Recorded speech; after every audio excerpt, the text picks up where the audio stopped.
35.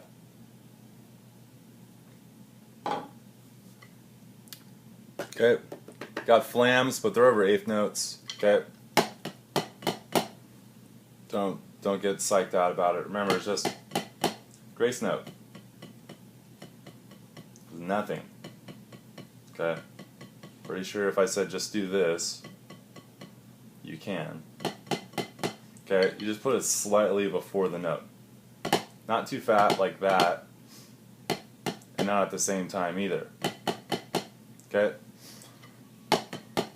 So that's 1 and 2 and 3. And notice how it goes legato, legato, staccato. Or actually legato, legato, legato, staccato. So you got, okay, proper legato and staccato sticking is very helpful for everything actually. Okay. Okay.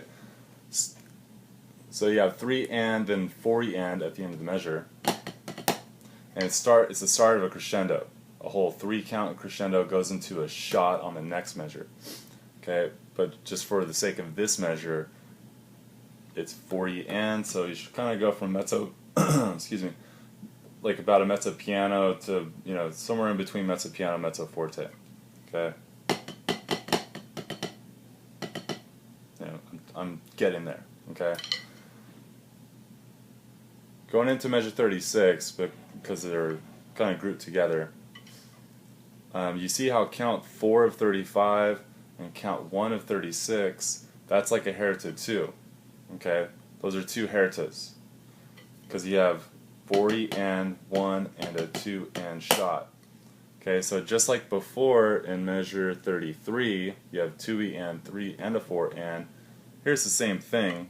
Okay, it's those 3 counts, but it's over counts 4, 1, and 2, ends with a shot, and it's crescendoed. Check it, and it's not accented. It's not like that. It's just crescendoed up. Okay, so just see it as what it is. Those are just herita groupings right there over 3 counts. So at 35, okay, then you just finish it out 3 and 4 and 1, 3 and 4 and 1. Okay, ends fortissimo like that. So we'll play 35 and 36 with the met. So feel the 8th note pulse. That's the majority of the notes, 8th notes.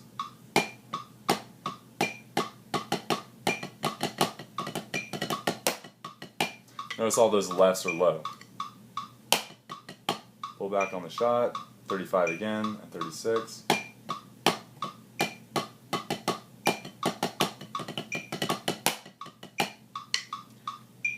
Okay. Yep. Pretty easy. 35, 36. Okay, 37. Okay, triple rolls. Not hard if you can play triple rolls. Okay, if you can't play a triple roll, you practice playing triple rolls. Don't even look at this music really. Think, I need to practice my triple rolls, isolate the diddles, isolate right hand, isolate left hand. How does it get grouped together? Especially tap rolls. Okay, tap triple rolls. Anyways. So we'll look at these next 2 measures together. It's 37, 38. You have 1 BT, 2 BT, 3 and, 1 BT, 2 BT, 3 and 4 BT, 1 BT, 2 and 3 and a 4, 1. 1 BT, 2 BT, 3 and 4 BT, 1 BT, 2 and 3 and a 4, 1. Okay, you see the accent, fortissimo, so that's a big, big downbeat. The diddle heights will be about a mezzo, because then it starts to decrescendo starting on count 3. So then your next count 4 should be a mezzo forte accent. Okay, it's then going to decrescendo. When we do a decrescendo, what I'd like to do is decrescendo this way at a 45 away, not necessarily up here. There's different tones here. But for this section, I want to go along the snares. Okay, the actual snares that are on the underside of the drum, run at this 45-degree angle, and I'd like to keep the tone of it by decrescendoing along to the edge by keeping the snare sound. Okay, so you just break it down, and we'll practice this where we can just, all the way to the very end of the phrase, it ends up here on count 4. Okay, I'm not sure if I was doing that right, I'm looking at the music. Okay, and no ticks. So, to the Met, 37-38.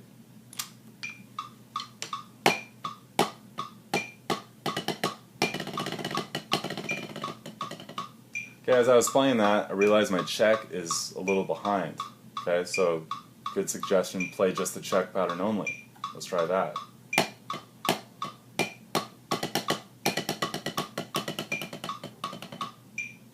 Okay.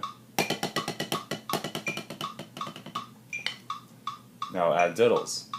If we can't play the check right, diddles aren't going to happen.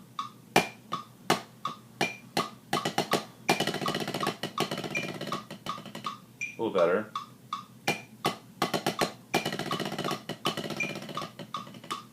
Okay, so you want a nice smooth sound, decrescendoing all the way throughout, starting on count 3. Okay, moving on. 39 only. Simple, 1 and 3. Notice the lefts are all low, so lefts are all tap height, so none of those raise up. Just look at the right hands. On count the 1 and the and of 3, you see a mezzo forte and then a forte. So you got to realize 1 and 3. Okay, so that's to go along with the music.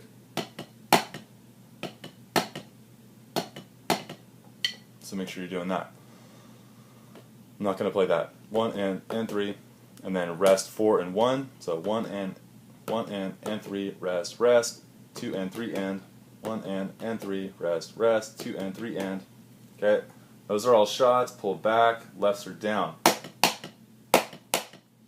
We'll decide how it sounds if we're going to raise the lefts or not, but right now just play it as written. Lefts are tap height. Okay, then you have a paradiddle diddle. I think we saw those before in the 90 beats per minute section. However, this is a lot faster because it's 164 beats per minute and it's a 6 tuplet. It's not over 16th notes, it's all fitting in one count. So your bass is a triplet feel.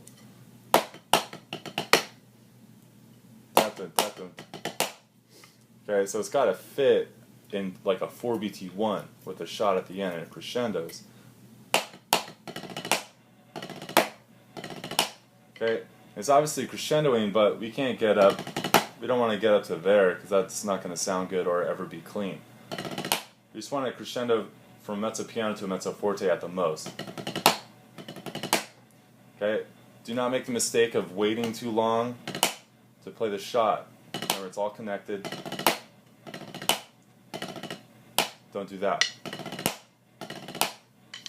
Okay, just make sure you're playing in time. That's the best way to check yourself.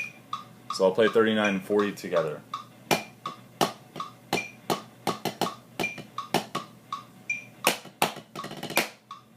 One more time.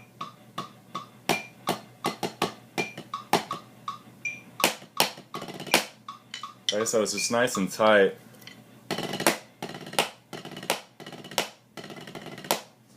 Playing those diddles. Okay, you just break that down.